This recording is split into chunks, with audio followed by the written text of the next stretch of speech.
Hello students, कैसे हैं आप। Welcome back to my YouTube channel physics club by Shakti sir. आज के लेक्चर में मैं वर्क पावर एनर्जी के कुछ कॉन्सेप्ट्स को आपके सामने लेके आ रहा हूं। हालांकि हम वर्क की कैलकुलेशंस कर रहे थे, वर्क में हमने स्यूडो फोर्स के कारण वर्क डन कैलकुलेट करना सीखा है, राइट। वेरिएबल फोर्सेस के कारण वर्क डन कैलकुलेट करना सीखा है, कुछ बेसिक न्यूमेरिकल्स जो होते हैं उनको देखा है। आज मैं सिखाऊंगा कि work done by spring force कैसे कैलकुलेट करते हैं, और वर्क एनर्जी थ्योरम जो है उस पर बहुत सारी वैरायटी के सवाल आपके सामने रखूंगा, सो दैट कि आपका कॉन्फिडेंस एकदम पीक पे जा सके। तो देखते हैं कि कैसे हम बहुत सारी वैरायटी के सवालों को वर्क एनर्जी थ्योरम की हेल्प से आसानी से सॉल्व कर सकते हैं।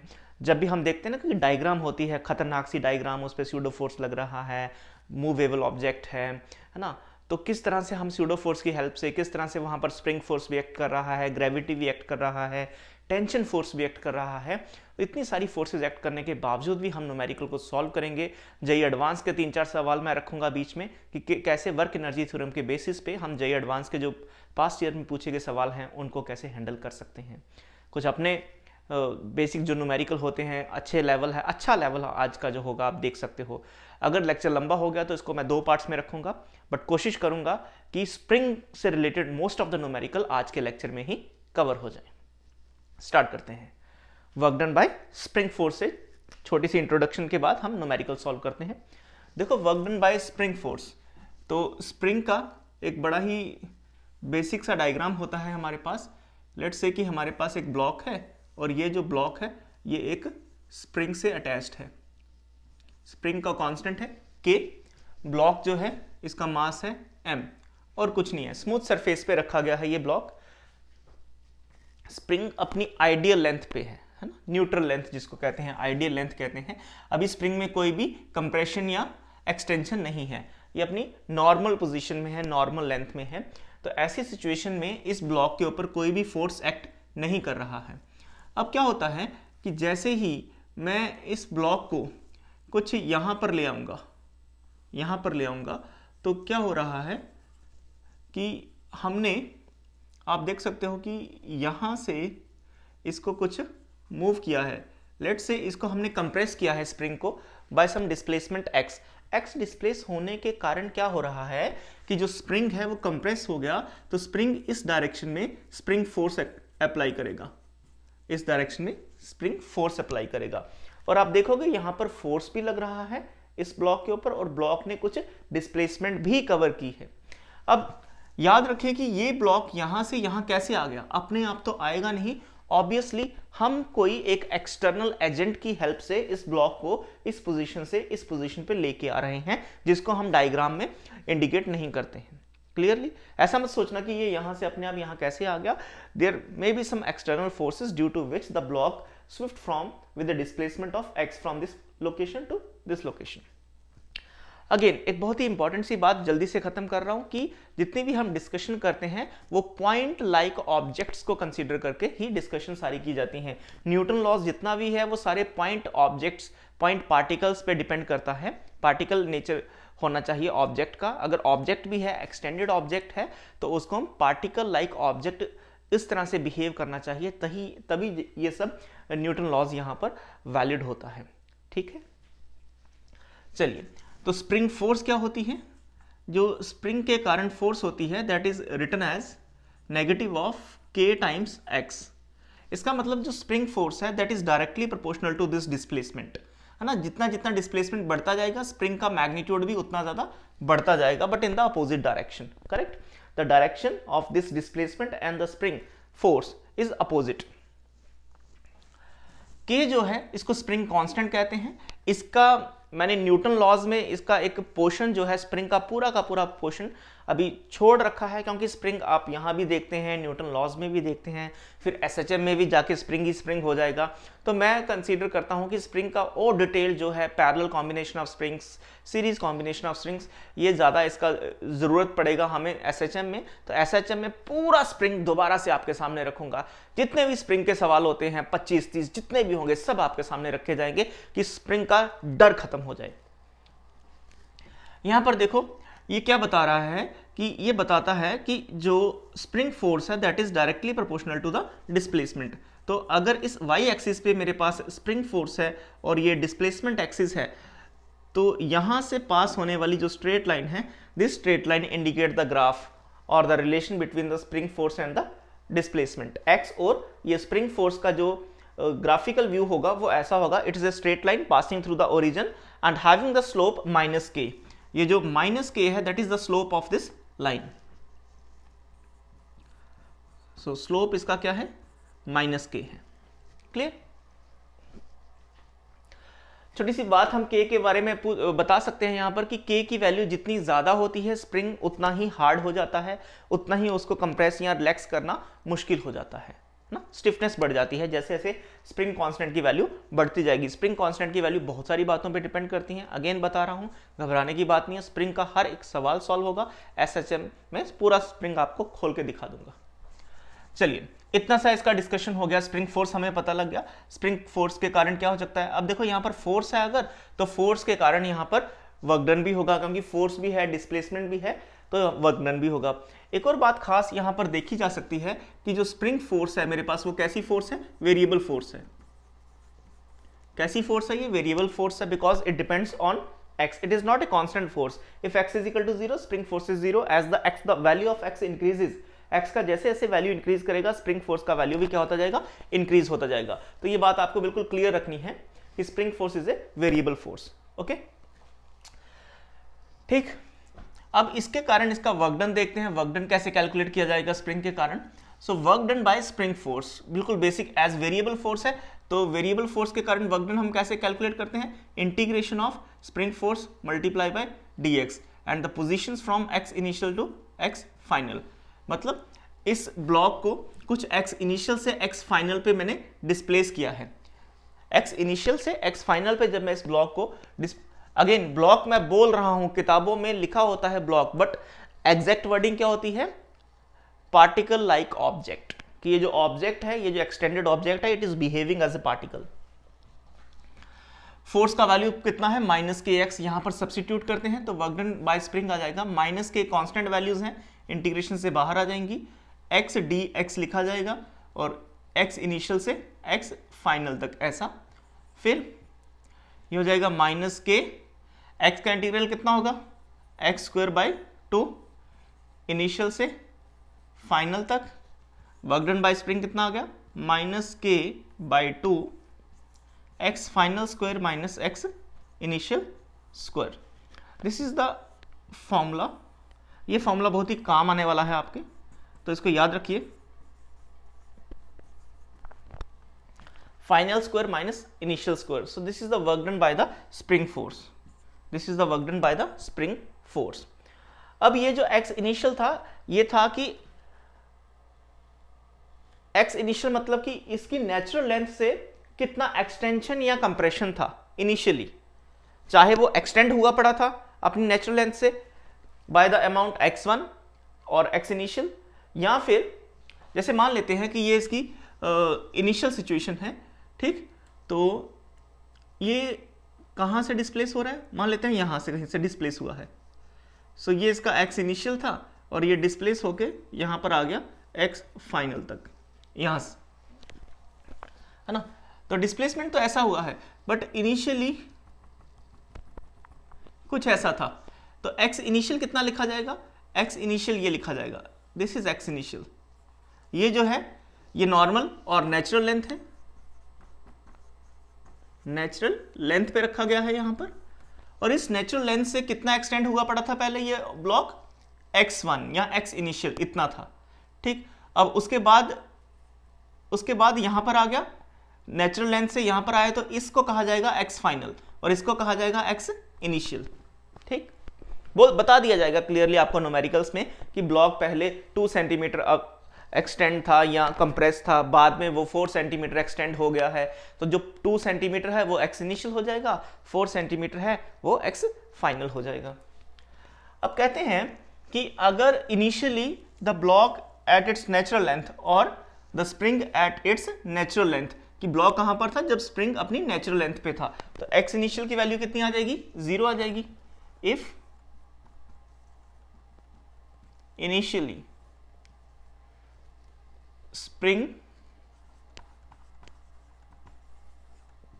इन its natural length, natural length. अब नेचुरल लेंथ में है तो इसका मतलब क्या होगा कि x इनिशियल का वैल्यू कितना हो जाएगा 0, और लेट्स से x फाइनल कितना है मेरे पास x है, वैल्यू सब्स्टिट्यूट करेंगे, वर्क डन बाय स्प्रिंग कितना आ जाएगा -12 k x², ये आ गया। देखो अगर नेचुरल लेंथ से, बात याद रखना बहुत इंपॉर्टेंट बात बता रहा हूं, अगर नेचुरल लेंथ पे है इनिशियली ऑब्जेक्ट और नेचुरल लेंथ से एक्सटेंशन होता है स्प्रिंग का या कंप्रेशन होता है स्प्रिंग का, तो किसी भी सिचुएशन में जो work done by the spring force आएगा वो नेगेटिव ही आएगा, क्योंकि x² पॉजिटिव क्वांटिटी है, k पॉजिटिव क्वांटिटी है, 1/2 पॉजिटिव क्वांटिटी है, इस नेगेटिव साइन के कारण work done by the spring force कैसा बन जाएगा, नेगेटिव बन जाएगा, under the condition the initially the spring is in its natural length. Okay, यहां पर आते हैं, यहां पर समटाइम्स ये वैल्यू छोटी हो सकती है, समटाइम्स ये वैल्यू बड़ी हो सकती है, समटाइम्स ये दोनों इक्वल हो सकते हैं। सो इस रिजल्ट से मतलब कि अगर इनिशियली स्प्रिंग अपनी नेचुरल लेंथ पे ना होके कुछ एक्सटेंडेड था और बाद में कंप्रेस हो गया है, ऐसी सिचुएशंस में यहां से इधर गया है ब्लॉक या इधर से इधर गया है ब्लॉक, है ना, तो ऐसी सिचुएशंस में जो वर्क डन होगा वो पॉजिटिव भी आ सकता है, नेगेटिव भी आ सकता है और 0 भी आ सकता है। तो ये रिजल्ट अगर कभी इस रिजल्ट का यूज करने की जरूरत पड़ जाए कि x² final minus x initial square, तो it can be positive, it can be negative, it can be 0। ठीक, तीनों रिजल्ट पॉसिबल हैं, बट यहां पर हमेशा कैसा आना, नेगेटिव आएगा। इतना सा डिस्कशन क्लियर हो गया। चलिए, इतनी सी ही जरूरत है हमें वर्क एनर्जी थ्योरम में एप्लीकेबल जो भी कॉन्सेप्ट्स को यूज करके न्यूमेरिकल सॉल्व करने की। फर्स्ट न्यूमेरिकल देखते हैं कि कैसा होगा हमारे पास। आसान आसान थोड़े रखूंगा पहले, 1-2 सवाल, सो दैट कि आपको थोड़ा आइडिया लग सके कि स्प्रिंग को या स्प्रिंग फोर्स को हम कैसे देख सकते हैं। बस ये दिक्कत है यहां पर बोर्ड में ना कि जो मिटाना पड़ता है ना, तो इसीलिए मैं कई बार कोशिश करता हूं कि आईपैड पे वीडियोस बनाऊं, है ना, तो आईपैड की अपनी एक लिमिटेशंस हैं, बोर्ड की अपनी लिमिटेशंस हैं। चलिए, हो गया। देखो सबसे पहला सवाल आसान सवाल। आसान सवाल क्या कहता है कि हमारे पास एक सिंपल सा स्प्रिंग है, आइडियल स्प्रिंग मतलब लाइट स्प्रिंग है, इसका मास नहीं है, मासलेस स्प्रिंग है, और यहां पर एक ब्लॉक रखा गया है, ये ब्लॉक रखा गया है ना। तो मान लेते हैं इसका मास है कुछ और इसका स्प्रिंग कांस्टेंट है 50। देखो force is equal to, spring force is equal to क्या लिखा जाता था, -kx, तो k का यूनिट क्या होना चाहिए, newton by metre, so newton by metre, ये इसका k का वैल्यू हो गया। ठीक, लेट्स से कि ये v इक्वल्स टू 10 मीटर पर सेकेंड से जा रहा था, ब्लॉक स्मूथ सरफेस है, स्मूथ सरफेस पे जब ये मूव करेगा, स्मूथ सरफेस पे मूव कर रहा था, तो आपसे पूछ लिया गया कि बताओ ये जो स्प्रिंग है ये कितना मैक्सिमम कंप्रेस हुआ है, find the maximum compression in the spring. ठीक, तो जब यार ये मैक्सिमम कंप्रेस हो जाएगा तो उस मोमेंट के लिए ब्लॉक रुक जाएगा ना। मान लो ये मैक्सिमम कंप्रेस हो गया है अपनी नेचुरल लेंथ से, ये कुछ इतना इधर आ गया है, x मैक्सिमम कंप्रेस हो गया है, तो इस सिचुएशन पे जो वेलोसिटी होगी जिसको हम फाइनल वेलोसिटी रखेंगे वो क्या हो जाएगी, 0 हो जाएगी। इस सिचुएशन पे आके ये रुक जाएगा, है ना। बट इनिशियली हमारे पास क्या था, इनिशियल यहां से वेलोसिटी है, इसका मतलब इसके पास काइनेटिक एनर्जी है। ठीक, सो हमारे पास इनिशियल काइनेटिक एनर्जी होगी 1/2 mv², और फाइनल काइनेटिक एनर्जी कितनी है हमारे पास, 0 है। चलिए, यहां से चेंज इन काइनेटिक एनर्जी बड़े आराम से हम निकाल सकते हैं। आगे बढ़ते हैं। अब ये क्या कहता है, कितना कंप्रेस हुआ, इस पे वर्क डन किसने किया। अब ये डिस्प्लेस इधर हो रहा है तो स्प्रिंग फोर्स उसके अपोजिट डायरेक्शन में ऑब्वियसली लग रहा होगा, स्प्रिंग फोर्स इधर लग रहा होगा, है ना। तो work done by spring force, देखो इनिशियली वो अपनी नेचुरल सिचुएशन में था, तो by the help of work energy theorem हम लिख सकते हैं कि work done by spring force is equal to change in kinetic energy. हालांकि वर्क एनर्जी थ्योरम पे और भी डिस्कशंस हैं, लिमिटेशंस हैं इसकी, जो बहुत बारीकी की छोटी छोटी बातें हैं वो भी आपके सामने लेके आऊंगा। बस बने रहिए, सब्सक्राइब करिएगा, शेयर करिए, बहुत सारा कंटेंट आपके सामने रखूंगा। डेल्टा के, अब डेल्टा के किसके बराबर होगा? के फाइनल माइनस के इनिशियल। के फाइनल की वैल्यू 0 है और के इनिशियल कितना होगा? 1/2 mv²। क्लियर हो गया यहां तक? Work done by spring force क्या लिखा है हमने? हाफ के x², है ना। मैक्सिमम वैल्यू मैं x लिख रहा हूं इतना। यहां से देखो ये 0 तो कोई मायने नहीं रखता, नेगेटिव से नेगेटिव कैंसिल, हाफ से हाफ कैंसिल हो गया, तो ये आ गया kx² equals to mv²। Correct. यहां से x का कैलकुलेशन करना था हमें, x is equal to m/k root और मल्टीप्लाई बाय v। मास लिख लेते हैं इसका कुछ, मास लिख लेते हैं, कोई दिक्कत थोड़ी है। मास लिख लेते हैं, mass is equal to 2 kg। चलिए मास लिख लेते हैं, तो ये कितना आएगा? Mass is equal to 2 kg divided by k का वैल्यू कितना है मेरे पास? k का वैल्यू 50 है और इसको मैं किससे मल्टीप्लाई कर रहा हूँ? इसको मल्टीप्लाई कर रहा हूँ वेलोसिटी, जो कि मेरे पास कितनी थी? 10 थी। So x is equal to, solve करेंगे, ये आ गया 1/√25। ये अच्छा ही आ गया हमारे पास रिजल्ट, √25 आसान हो जाएगा। So x is equal to 10 divided by 5 equals to 2 metre. ठीक। हालांकि 2 मीटर एक बड़ा नॉनसेंस सा रिजल्ट आया है हमारी एक हाइपोथेटिकल वैल्यूज के अकॉर्डिंग। जब ये इसका वैल्यू मैं बहुत ज्यादा लेता, है ना, तो k का वैल्यू ज्यादा होना था, ऑब्वियसली x का वैल्यू क्या आना था? कम आना था। तो एक मैंने एक नेचुरल सा छोटा सा एक्सप्रेशन लिया है आपके सामने, आपको सिखाने के लिए कि कितना कैसे इसको सॉल्व किया जा सकता है with the help of work energy theorem. Example number 2 देखते हैं। एग्जाम्पल नंबर 2 कैसे हैंडल करेंगे? चलिए इसको तो मिटा देते हैं, मिटाना ही पड़ेगा। तो इसको जैसे ही मैं हटाऊंगा तो आपके सामने एक थोड़ा सा अच्छा सवाल है वो, तो उसको सामने रखते हैं कि उसको कैसे हैंडल किया जाएगा। हालांकि उसमें थोड़ा सा ग्रेविटी भी आ रहा है, थोड़ा स्प्रिंग आ रहा है, इंक्लाइंड सरफेस आ रहा है ना, तो उसको देखते हैं, उसको हम कैसे सॉल्व करेंगे। तो हमारे पास कुछ कहता है कि इस तरह का एक सिचुएशन है एग्जाम्पल नंबर 2 में, इस तरह से, दिस इज थीटा, और इसके साथ एक स्प्रिंग बंधा हुआ है और ये ब्लॉक है इस तरह से। K है, M मास है। तो ऑब्वियसली ऐसी सिचुएशन में तो ब्लॉक कब रहेगा? जब वो इक्विलिब्रियम में होगा, कि ब्लॉक नीचे आने की कोशिश कर रहा है और स्प्रिंग उसको नीचे नहीं आने दे रहा, स्प्रिंग उसको रोक के रखे हुए है। तो ऐसी सिचुएशन, कौन सी सिचुएशन हम कहते हैं? इसको इक्विलिब्रियम सिचुएशन कहते हैं। कौन सी फोर्स किससे बैलेंस कर रही है? ग्रेविटी जो डाउनवर्ड डायरेक्शन में लग रही है वो बैलेंस किसको कर रही है? स्प्रिंग फोर्स जो अपवर्ड डायरेक्शन में लग रही है ना। क्वेश्चन की कहानी कहती है, a block of mass m welded with a light spring of stiffness k is in equilibrium on a smooth inclined plane with an angle of inclination theta। ठीक है, सब हमने ड्रॉ कर दिया है। If a variable external force is applied slowly till the spring comes to its relaxed position। कहता है हमने एक वेरिएबल फोर्स लगाई इस डायरेक्शन में, कब तक लगाते रहे? कि जब तक ये स्प्रिंग अपनी रिलैक्स्ड पोजीशन में ना आ जाए। तो थोड़ा सा इसको ऊपर लेके जाएंगे, तो जब इसको ऊपर लेके जाएंगे एक्सटर्नल फोर्स की हेल्प से, तो ये स्प्रिंग का जो लेंथ है वो क्या होगा? बढ़ जाएगा। अभी तो ये कंप्रेस हुआ पड़ा है, जैसे जैसे धीरे धीरे ये बढ़ेगा तो ये एक अपनी नेचुरल सिचुएशन में नेचुरल लेंथ गेन कर लेगा।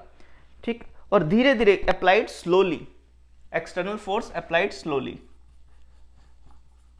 एक्सटर्नल फोर्स अप्लाइड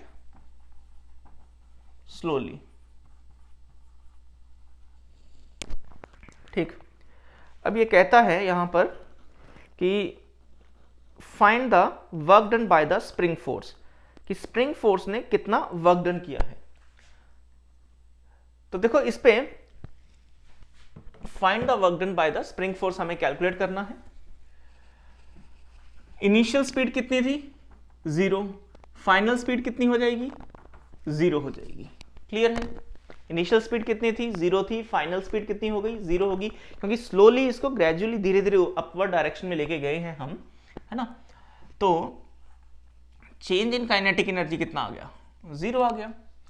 अब यहां पर एक तो ग्रेविटी एक्ट कर रहा है डाउनवर्ड डायरेक्शन में, इस डायरेक्शन में ग्रेविटी एक्ट करेगा, कितना वैल्यू होता है उसका, mg sin थीटा, ठीक। और ये मान लो कि x ऊपर की तरफ गया, x ऊपर की तरफ गया होगा, तो वर्क डन बाय ग्रेविटी कितना हो गया, वर्क डन बाय ग्रेविटी हो जाएगा negative of mg sine of theta multiply by x। ये इक्वेशन फर्स्ट आ गया। दूसरा कौन सा फोर्स है, work done by spring. Work done by spring, हमें वर्क डन बाय स्प्रिंग ही कैलकुलेट करना है, ठीक। तो ये कितना होगा देख लेते हैं कितना होगा। अब यहां पर क्या हो रहा है, यहां पर क्या है, ये कौन सी सिचुएशन है, इक्विलिब्रियम, ये इक्विलिब्रियम सिचुएशन है। अब इक्विलिब्रियम सिचुएशन पे क्या हो रहा है कि डाउनवर्ड डायरेक्शन में कौन सी फोर्स लग रही है, mg साइन ऑफ थीटा, और अब उसके अपोजिट डायरेक्शन में कौन सी फोर्स लग रही है, स्प्रिंग फोर्स लग रही है। तो ये ब्लॉक क्या है, इक्विलिब्रियम पे है। इसका मतलब mg sine of theta equals to spring force, है ना, equal to spring force. Spring force कितना होगा, अपवर्ड डायरेक्शन में है kx, ये होगा स्प्रिंग फोर्स। चलिए यहां से आप x का कैलकुलेशन कर सकते हैं, ठीक। इसको इक्वेट करिए, जब आप लिखोगे work done by gravity plus work done by spring force equals to 0, ऐसा हो जाएगा। अब क्या होगा, स्प्रिंग के कारण कितना वर्क डन होगा, work done by spring equals to, बहुत सारी सिचुएशंस हैं आपके पास, आप लिख सकते हो हाफ के एक्स स्क्वायर, हाफ के एक्स स्क्वायर। थोड़ा सा और अच्छे से देखें तो हम जानते हैं कि ऐसे लिखा जाता है, x final square minus x initial square, ऐसा लिखा जाता है ना। फाइनली ये अपनी नेचुरल लेंथ पे आया था, इसका मतलब एक्स फाइनल क्या होगा, 0, और इनिशियली जो था वो एक्स पे था स्प्रिंग, क्योंकि पहले स्प्रिंग कंप्रेस हुआ पड़ा था, पहले वो कंप्रेस हुआ पड़ा था तो एक्स से कंप्रेस हुआ पड़ा था। फाइनली वो कहां पर आ गया, अपनी नेचुरल लेंथ पे आ गया, तो एक्स फाइनल कितना पुट करेंगे, 0 पुट करेंगे, ठीक। तो वर्क डन बाय स्प्रिंग कितना होना चाहिए, माइनस हाफ के एक्स फाइनल 0 और एक्स इनिशियल कितना होगा, एक्स का स्क्वायर। ये नेगेटिव और ये नेगेटिव मिलके वर्क डन बाय स्प्रिंग को क्या बना देंगे, पॉजिटिव बना देंगे। तो ये आ जाएगा 1/2 के एक्स स्क्वायर, पॉजिटिव वैल्यू आ गई ना वर्क डन बाय स्प्रिंग। अब x देखो, यहां से x की वैल्यू क्या निकलेगी, ये इक्विलिब्रियम की सिचुएशन है, यहां से x क्या हो जाएगा, x हो जाएगा mg sine theta divided by k।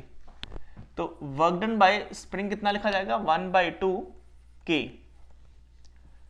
mg sine theta divided by k, और इसका क्या करना है, मुझे स्क्वायर करना है। So work done by spring force equals to 1/2, ये k स्क्वायर होगा, ये k तो कैंसिल हो जाएगा, तो ये आएगा m square g square sine square theta divided by k। So this is the answer of this numerical. Clear हो गया कैसे सॉल्व करना है। आगे बढ़ते हैं, नेक्स्ट क्वेश्चन देखते हैं, उसमें भी स्प्रिंग का इन्वॉल्वमेंट है, कि स्प्रिंग के इन्वॉल्वमेंट वाले क्वेश्चंस को कैसे हम सॉल्व करेंगे। काफी अच्छे सवाल हैं, लेकिन उससे पहले चलो एक थोड़ा बेसिक सा सवाल आपको बता देते हैं, क्योंकि बेसिक सवाल भी नीट लेवल में पूछे जाते हैं, जेई मेंस लेवल में भी आ जाते हैं। जेई मेंस के जब आप क्वेश्चन देखोगे तो आपको लगेगा नीट लेवल और जेई मेंस लेवल में अब कुछ फर्क रहा नहीं है, ठीक है। नीट लेवल कभी मुश्किल हो जाता है और जेई मेंस लेवल कभी आसान हो जाता है। तो चलो एक जेई मेंस लेवल का सवाल आपसे पूछते हैं, या फिर उसको आप नीट लेवल में भी कंसीडर कर सकते हो। सिंपल सा सवाल है, कहता है एक प्रोजेक्टाइल को थीटा एंगल से v वेलोसिटी से या u से उछाला गया, इस तरह से। कहता है calculate the work done by gravity when the projectile reaches the maximum height. Calculate work done by gravity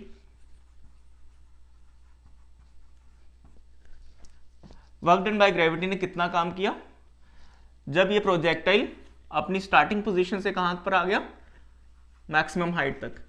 तो यहां से लेके ए से लेके बी तक इस ड्यूरेशन में ग्रेविटी ने कितना वर्क डन किया है।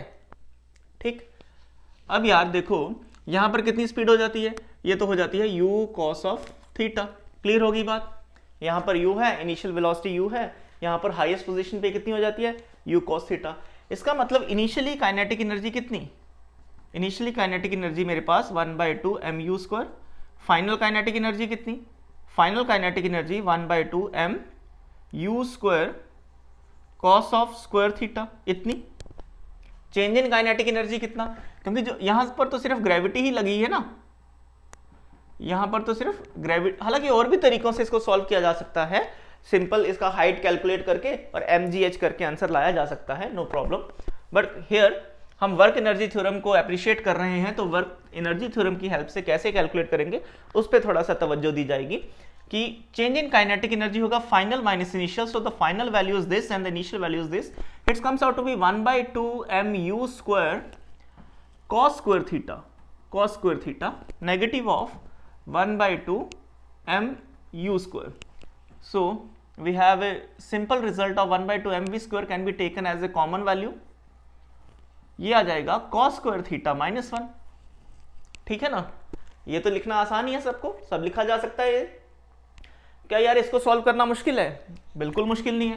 ये कितना आ जाएगा, साइन स्क्वायर थीटा होता है 1 माइनस कॉस स्क्वायर थीटा, तो ये लिखा जाएगा 1/2 mu² और negative of sine square theta. कुछ बच्चे जल्दबाजी में सिर्फ साइन स्क्वायर थीटा पुट कर देंगे और आंसर गलत कर देंगे, negative of sine square theta आएगा।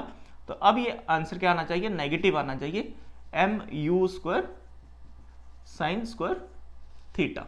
सो this is the work done by gravity, this is the work done by gravity. 3 सवाल हो गए, आगे बढ़ते हैं। Question number 4। क्वेश्चन नंबर 4 देखो क्या कहते हैं। दिक्कत है क्वेश्चंस को बोर्ड पे लिखने की, समझाने की दिक्कत नहीं है, समझने की दिक्कत नहीं है, प्रेजेंटेशन में कोई दिक्कत नहीं है, बट क्वेश्चन को जो बोर्ड पे लिखना हो तो फिर सोल्यूशन लिखने की जगह ही नहीं है, वो थोड़ी दिक्कत है। फिजिक्स में जो IIT एडवांस में सवाल आते हैं, लंबे लंबे सवाल आते हैं, तो वो उनको लिखने में ही सारा बोर्ड कवर हो जाता है। चलिए नेक्स्ट क्वेश्चन देखते हैं। We can solve this one. Let's say question number 4 कहता है a block of mass m is, ये सिचुएशन है, सिचुएशन पहले बना देता हूं सो दैट कि आपको जब जैसे जैसे मैं क्वेश्चन को रीड करूं तो आपको पता लग जाता है। इस तरह से है हमारे पास एक ब्लॉक, उसको v0 स्पीड प्रोवाइड किया गया और ऐसा उसके पास मास है। A block of mass m is connected with a rigid wall by light spring having stiffness k। Initially the spring is in relaxed situation, so ये रिलैक्स्ड लेंथ है और इसका स्प्रिंग कांस्टेंट k हो गया। If the block is pushed with the velocity v0 it oscillate back and fourth and stop. Clear होगी बात, जब इसको इधर धकेला गया v0 से तो ये ऐसे आएगा, वापस जाएगा, ऐसे आएगा, वापस जाएगा, ऐसे आएगा, वापस बैक एंड फोर्थ जाएगा ना ये। Assume mu is the coefficient of kinetic friction, यहां पर फ्रिक्शन भी आ गया यार, between block and the ground. Find the work done by friction till the block stop. So find the work done by friction till the block stop, ऐसा देखा गया है ना। इसको इनिशियल पुल दिया गया है, तो वर्क डन बाय फ्रिक्शन निकालना है। कितनी फोर्सेस लग रही हैं इस पे, कितनी फोर्सेस लग रही होंगी इस पे? इस पे एक तो लग रहा है स्प्रिंग फोर्स लग रही है, ग्रेविटी एक्ट कर रही है और फ्रिक्शन लग रही है, 3 फोर्सेस लग रही है ना। अब जो ग्रेविटी है वो डिस्प्लेसमेंट तो ऐसा होगा और ग्रेविटी कैसी है, परपेंडिकुलर, तो वर्क डन बाय ग्रेविटी 0 हो जाएगा। हम ग्रेविटी को यहां पर इन्वॉल्व ही नहीं कर रहे, वर्क डन बाय ग्रेविटी लिखेंगे ही नहीं। कौन बची, 2 फोर्सेस बची हैं, स्प्रिंग फोर्स बची है और फ्रिक्शन फोर्स बची है। देखो सबसे पहले ऐसे ख्याल आएगा कि ये बैक एंड फोर्थ जाके एक बार इधर आएगा, रुकेगा, वापस जाएगा। सबसे पहला ख्याल कुछ ऐसा आएगा कि ये वापस उसी पोजीशन पे आ जाएगा, तो x की वैल्यू तो 0 होनी चाहिए कि पहले भी नेचुरल लेंथ पे था, इधर गया, कंप्रेस हुआ, वापस आया, नेचुरल लेंथ पे आया, तो x की वैल्यू 0। तो यहां पर पॉइंट जो नोट करने वाला ये है कि ये वापस अपनी नेचुरल लेंथ पे नहीं आएगा, क्योंकि यहां पर फ्रिक्शन का इन्वॉल्वमेंट हो रहा है और फ्रिक्शन के कारण जो एनर्जी डेसिपेट हो रही है, अब ब्लॉक के पास उतनी एनर्जी है ही नहीं कि वो वापस अपने पोजीशन को रीगेन कर पाए।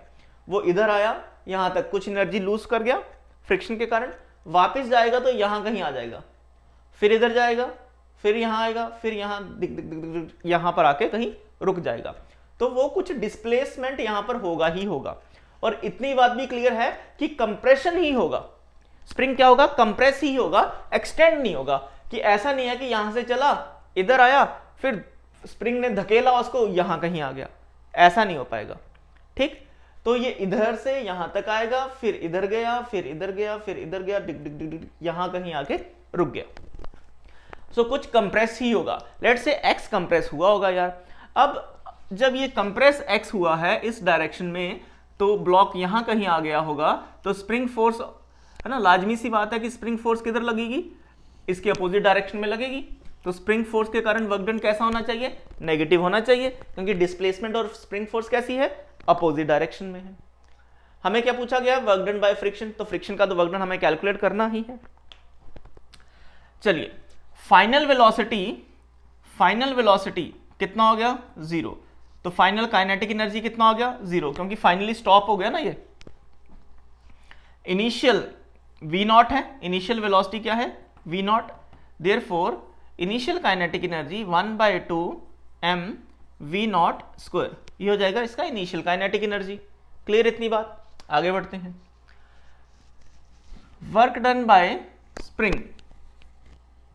बाय स्प्रिंग फोर्स कितना हुआ होगा, स्प्रिंग फोर्स के कारण -12 kx²। ये एक्सप्रेशन कब यूज करते हैं, जब स्प्रिंग कहां से शुरुआत करता है, अपनी नेचुरल लेंथ से। तो आपको कहा गया है initially the spring is in natural length, ये क्लियरली कहा गया है क्वेश्चन में, तो इसीलिए मैं ये वाला एक्सप्रेशन यूज कर रहा हूं। कुछ बातें मैं बोल रहा हूं, आपको वीडियो पॉज करके लिखनी है ये बातें, है ना, कि initially the spring is in natural length,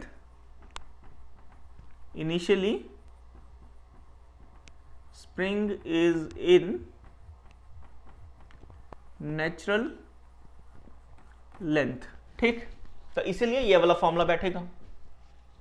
चलिए, work done by spring plus work done by friction is equal to change in kinetic energy, final kinetic energy minus initial kinetic energy. तो लिख देते हैं final kinetic energy minus initial kinetic energy. इतनी बातें clear होगी सबको। Spring की value put करते हैं, या फिर वर्क डन बाय स्प्रिंग उधर चला जाएगा तो वर्क डन बाय फ्रिक्शन आ जाएगा, -12 mv², negative of work done by spring. इतनी बात क्लियर।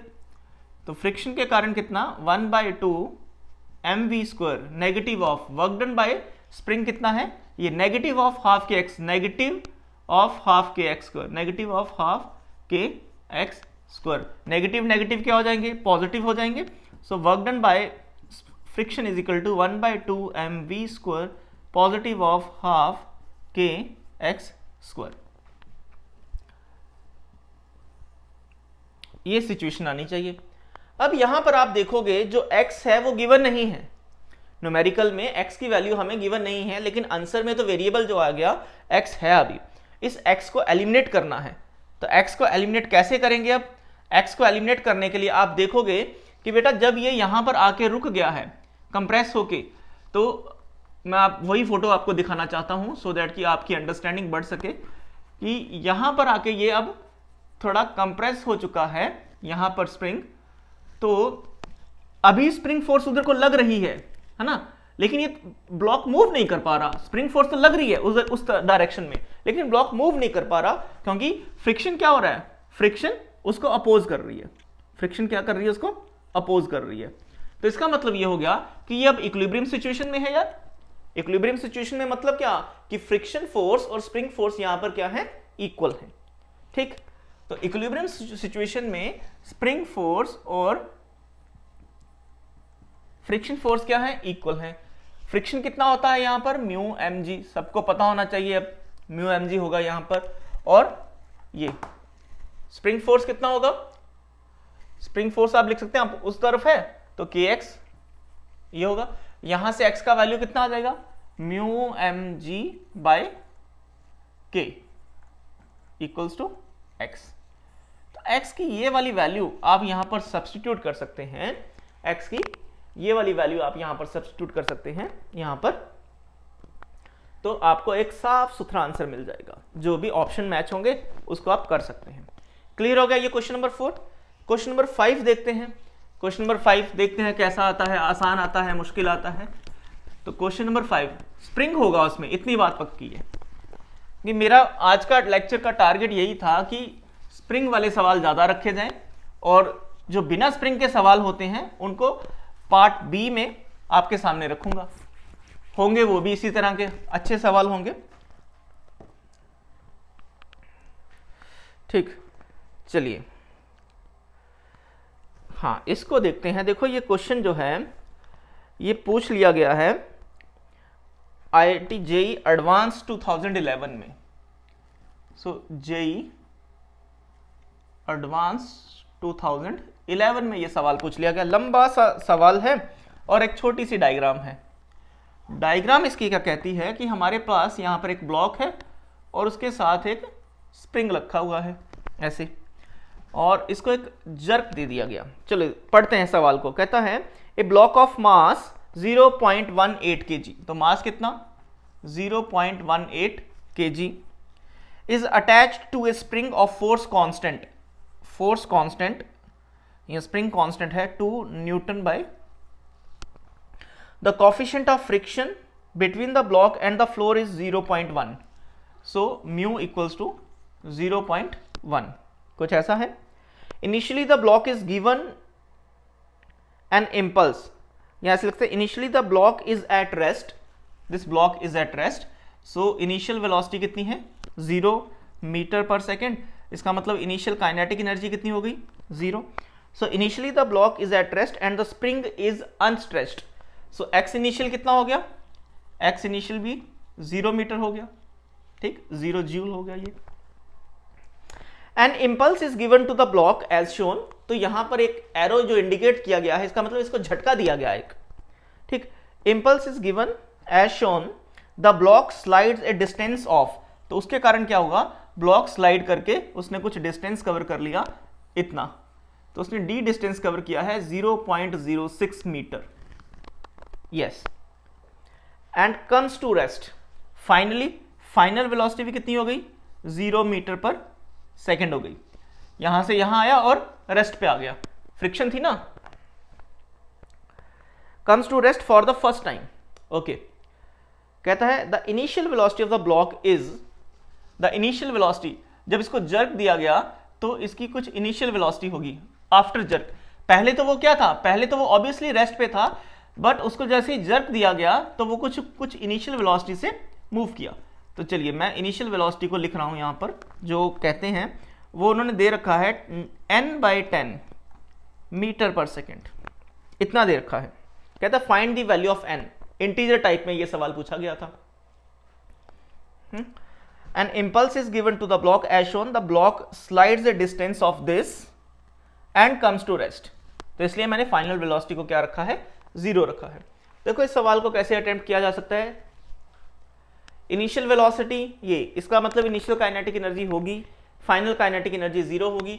तो सबसे पहले वर्क एनर्जी थ्योरम की हेल्प से, सो के इनिशियल हो जाएगा 1/2 mv², तो मैं अभी इसको v ही लिख रहा हूं v², ठीक। कौन कौन यहां वर्क डन कर रहा है, हमारे पास फ्रिक्शन भी है और स्प्रिंग भी होगा, स्प्रिंग फोर्स भी एक्ट कर रही है, ठीक है। तो वर्क डन बाय फ्रिक्शन कितना, वर्क डन बाय फ्रिक्शन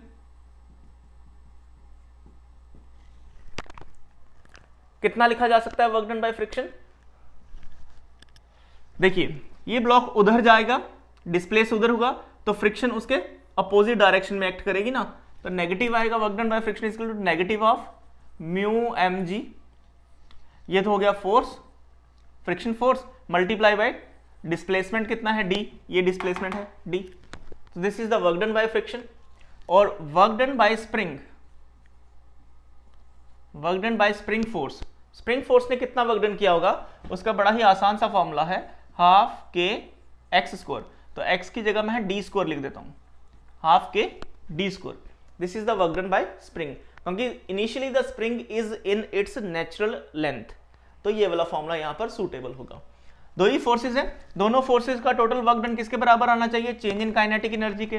तो मैं टोटल वर्क डन यहां आ जाएगा negative of mu M G D negative of half K D square is equals to final minus initial, initial is this, या so negative of half M V square, ये expression आया आपके पास। देखो सारी terms पता है आपको, म्यू पता है, एम पता है, जी पता है, डी पता है, के की वैल्यू पता है, डी की वैल्यू पता है, हाफ पता है, एम की वैल्यू पता है, वी कैलकुलेट करना है। तो यहां से आप सारी वैल्यूज पुट करेंगे, थोड़ा लंबा कैलकुलेशन जाएगा क्योंकि छोटी छोटी वैल्यूज है ना, 0.12, 0.18, तो जब ये वैल्यू 0.06, तो इनको जब आप सॉल्व करोगे v का वैल्यू आएगा, तो v का वैल्यू को जब यूज करोगे, n का आंसर मैं आपको बता देता हूं, अब आपके ऊपर है कि इसको कैसे सॉल्व करना है। सो n का आंसर आएगा n इक्वल्स टू 4। ठीक है, मैंने तो सॉल्व कर लिया, अब आपकी बारी है, ये कैलकुलेशंस वगैरह आप इनमें वैल्यूज पुट करिए, इसको सॉल्व करिएगा, आपको आंसर पता लग जाएगा कि कितना आंसर आना चाहिए। क्लियर होगी बात? इधर जा रहा है स्प्रिंग, इधर लगेगा, या okay fine. So n equals to 4 आएगा। क्लियर हो गया? चलिए एक सवाल और देख लेते हैं, उसमें भी स्प्रिंग होगा, तो देखते हैं कैसा सवाल है आपके सामने, आसान है, मुश्किल है, देख लेते हैं एक बारी।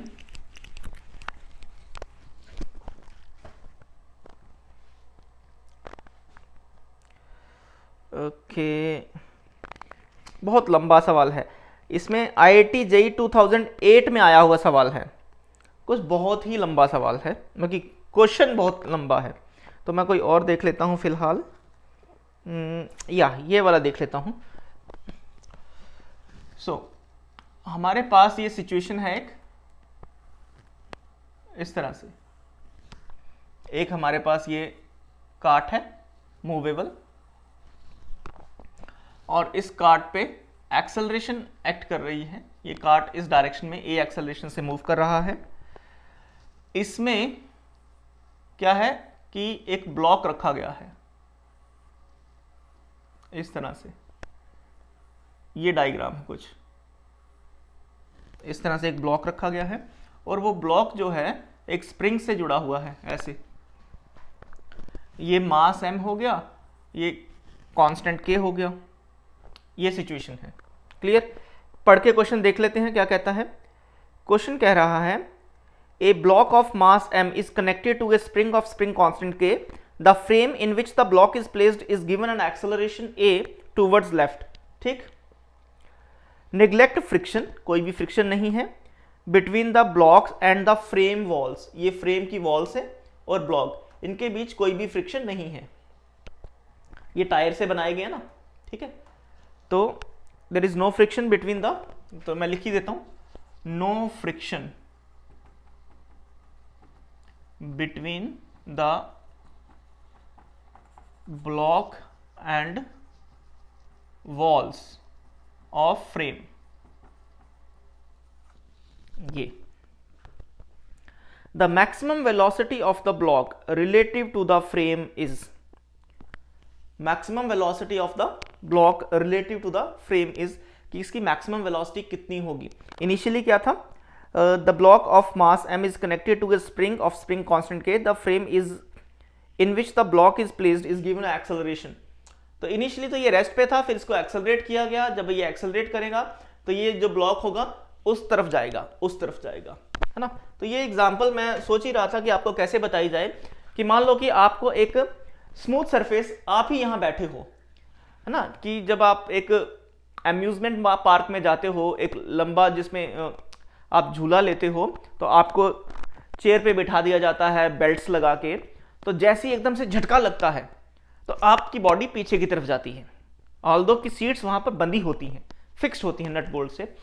फर्ज करो कि आपकी सीट फ्रिक्शन लेस सरफेस पे रखी हुई है, जैसे ये ब्लॉक रखा हुआ है, तो जैसे ही ये जो सरफेस है ये इसको, ये आगे की तरफ जाएगा, तो तो आपकी कुर्सी पीछे की तरफ धकेली जाएगी क्योंकि स्मूथ सरफेस पे रखी गई है।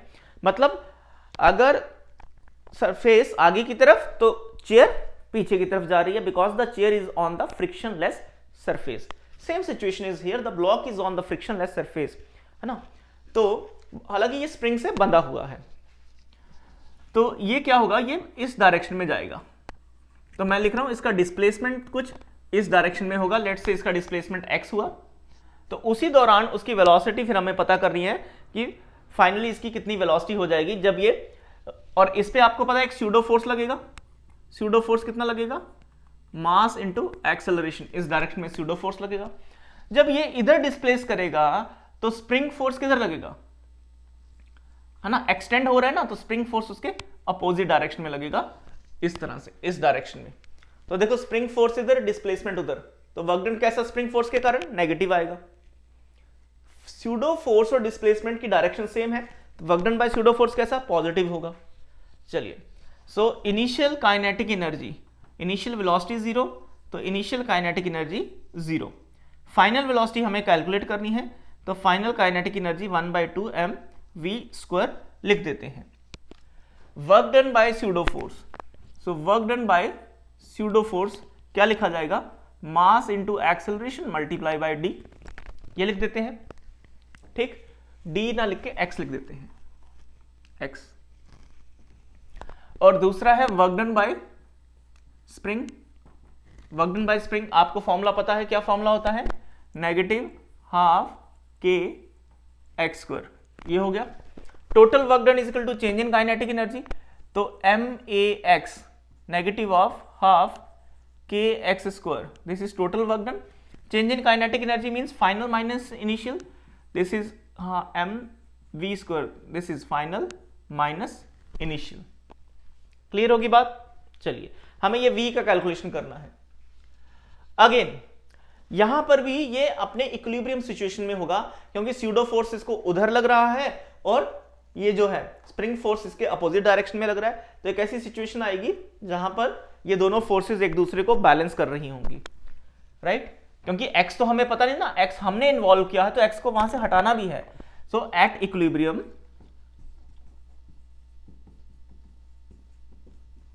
तो ब्लॉक पे दो फोर्सेस एक्ट कर रही हैं, ये मैंने ब्लॉक बना दिया।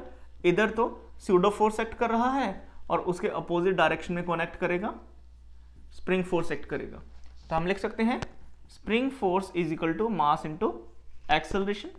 स्प्रिंग फोर्स का वैल्यू कितना लिखेंगे, kx equals to mass into acceleration.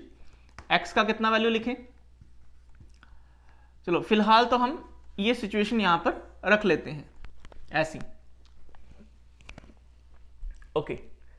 अब kx, ये kx है, इसका मतलब इसको कैसा लिखा जा सकता है, ऐसे लिखा जा सकता है, kx की जगह क्या पुट कर दें, मास इंटू एक्सेलरेशन, तो ये आएगा max माइनस हाफ। इस kx की जगह मैंने क्या पुट कर दिया, mass into acceleration, mass into acceleration multiply x is equal to 1/2 mv²। Clear है यहां तक सबको, आगे बढ़ते हैं। max हाफ ऑफ max, तो आंसर क्या आएगा, हाफ ऑफ max, ये आंसर आ गया, इक्वल्स टू 1/2 mv²। क्लियर, मास से मास कैंसिल हो जाएगा, हाफ से हाफ कैंसिल हो जाएगा, क्या आएगा, ax इक्वल्स टू v²। फिर से x आ गया, x तो हमने इंट्रोड्यूस किया तो x को यहां से हटाना पड़ेगा। x की क्या वैल्यू है, ma/k, तो यहां पर हम लिखेंगे v is equal to a, x की जगह ma/k, ma/k ऐसा लिखा जाएगा। a² हो गया ना, a का स्क्वायर हो गया, तो v का वैल्यू कितना हो गया, v is equal to acceleration root of m/k। So this is the required answer of this numerical. अच्छा सवाल था, आपके सामने मैंने रखा है, 5 एग्जाम्पल्स ले लिए। आई थिंक कि सफिशिएंट है, इतना लेक्चर होगा, हाफ आवर या 40 मिनट का लेक्चर हो चुका होगा। तो बाकी सवाल भी हैं, हालांकि मैंने कोई नियर अबाउट 15 न्यूमेरिकल आपके सामने कलेक्ट किए थे, अभी मैंने 5 का ही डिस्कशन रखा है, 10 सवाल अभी भी बचे हुए हैं, पार्ट 2 कल लेके आऊंगा। Wish you all the best, bye bye. काम करते रहिए, सब्सक्राइब करते रहिए।